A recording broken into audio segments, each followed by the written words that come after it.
Ma ei tea. Miks sina ise ei kandideeri? Sest sul on kõik vajalikud omadused olemas.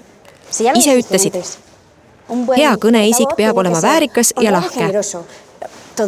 Ja kõik nägid, kuidas sa mind eksamile aitasid. Vastutustundlik. Ja sa võtad kooli väga tõsiselt. Ja mis puutub korralikkusesse?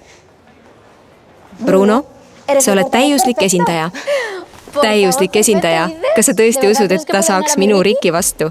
Ma panen su siis siia kirja, tuhkatriinu ja lumivalgekese vahele. Sul on umbes sama suur võiduvõimalus kui neil. Tal on head võimalused, sest need seal on välja mõeldised ja Riki pole kirjaski. Õigus, tõsi. Teeme nii, nagu peab.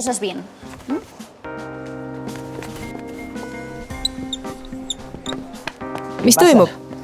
Pitsaplikka arvab, et see uus kutt saab sinust jagu. Ma ei öelnud nii, ma ütlesin lihtsalt, et Bruno sobiks hästi esindajaks. Unusta ära, Monika, vahet pole. Jah, unusta ära. See jutt ei maksa midagi, eks. Pealegi, tead sa üldse, mida esindaja töö tähendab?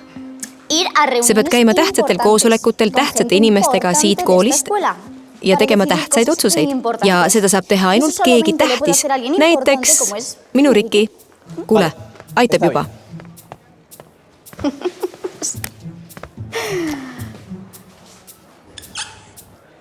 Mida sa teed? Veame kihla, et isegi kui ma loobun, hääletatakse minu poolt edasi. Riki, aga kui nad seda ei tee, mõtle oma klassikaaslaste peale. Ja Riki, mõtle minu ja oma ema peale. Mu ema, sul on õigus.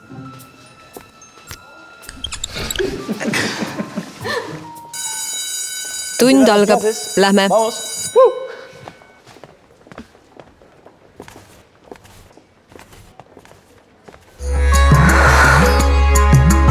Vaata sarja Meisterkokk Monika telekanalis Kids Zone TV.